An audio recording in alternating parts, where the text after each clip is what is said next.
sedangkan penduduknya banyak, yang nyampahnya banyak. Orang ngomong nanti, Pak, Ciamis bersih. Ya, Ciamis itu bersih, punya tradisi dari dulu. Bupatinya memang punya tradisi bersih sejak lama, ya kan? Yang keduanya, penduduk yang buang sampahnya hampir gak ada.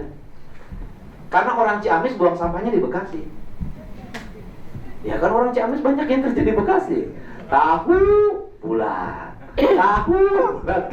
Ya, Bekasi itu kan yang ngumpul di Bekasi itu orang Ciamis, orang Tasik, ya kan, Garut. Nyari duitnya di situ. Nah, ditambah berbagai orang di luar provinsi. Nah, ada salah satu karakter yang harus dirubah adalah orang yang tinggal di tempat lain menjadi urban relatif tidak memiliki ikatan moral untuk ngurus tempat dia.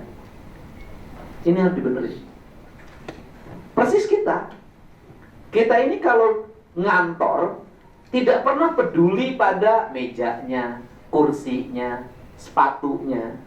Tapi rumah kita jauh lebih mewah daripada ruangan kantor kita. Padahal kita bisa bangun rumah mewah itu hasil duit di tempat kantor kita. Tapi kita sering lupa pada kantor yang tempat ngasilin duit. Ini kita kurang bersyukur. Nah, saya punya tradisi dari dulu adalah tempat saya kerja, ruangan tempat saya bekerja harus bersih, tertata. Kota di mana saya tinggal itu harus bersih. Nah, nanti harus dibangun juga sebuah karakter orang yang tinggal dimanapun harus tetap mencintai di mana dia berada, ngurus. Nah, ini sampah, saya lihat petugas sampahnya, truk pengangkut sampahnya, plus tempat pembuangan sampahnya. Kan ini problem.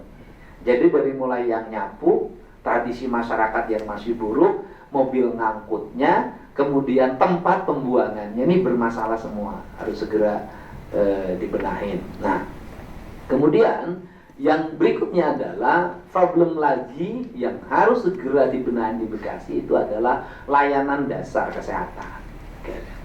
Nah, kemudian itu saya paham karena saya itu buktinya apa? Buktinya Pak Wakil Bupati ini masih praktek dan yang berobatnya ngantri walaupun gratis. Karena gratis ngantri. Kalau masih ngantri di tempat yang gratis ini, artinya bahwa unit layanan yang tersedia belum diminati, kan gitu loh Pak.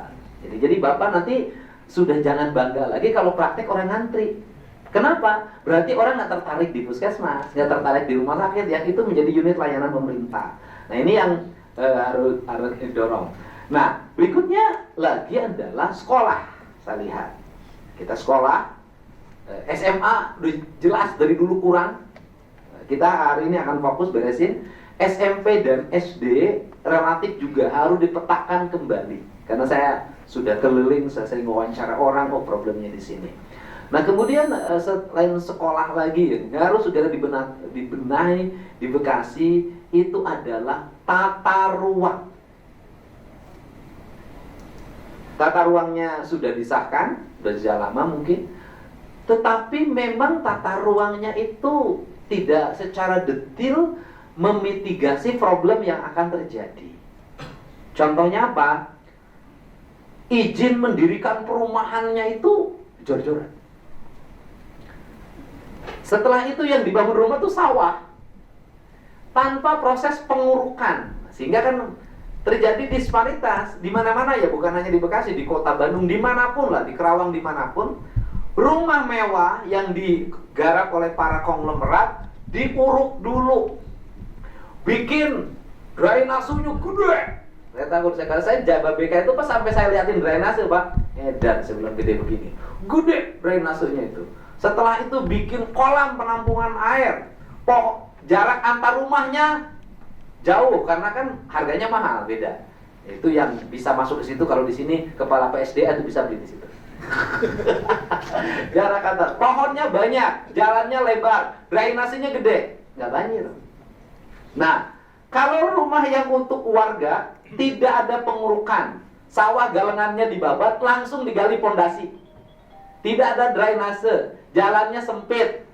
Begitu hujan, yang masuk ke sini airnya masuk ke situ semua, banjir. Nah, sehingga kalau lihat sejak Pak Bupati membuat normalisasi sungai sampai dikasih gelar aja bongkar oleh saya. Itu saya lihat hari ini banjir di Bekasi itu di mana? Di perumahan. Di perumahan. Artinya bahwa mau tidak mau tata ruangnya harus dirubah. Ruang areal pesawahannya harus diselamatkan. Kemudian apalagi harus diperhitungkan jumlah orang yang terlalu banyak itu membawa ikutan. Ini perumahan di sini. Kemudian dia datang ke Bekasi, satu orang. Nanti dia bawa temennya, Pak. 2. Setelah bawa temennya, bawa temen dagangnya, Pak, di depannya. Nanti bawa temennya lagi, Pak. Ini terus sehingga satu orang yang datang ke Bekasi itu bisa membawa sekampung, Pak. Akhirnya makin penuh, orang makin banyak, kemudian lingkungannya makin sempit, depresi. Karena depresi apa? Anak-anaknya ruang-ruangnya sempit, geng motornya meningkat, bacok-bacokannya meningkat, kemudian tawurannya meningkat. Ini terjadi. Ini terjadi ini untuk apa? Untuk itu harus ada angka ideal. Bapeda itu harus segera merumuskan berapa angka ideal manusia pada sebuah wilayah.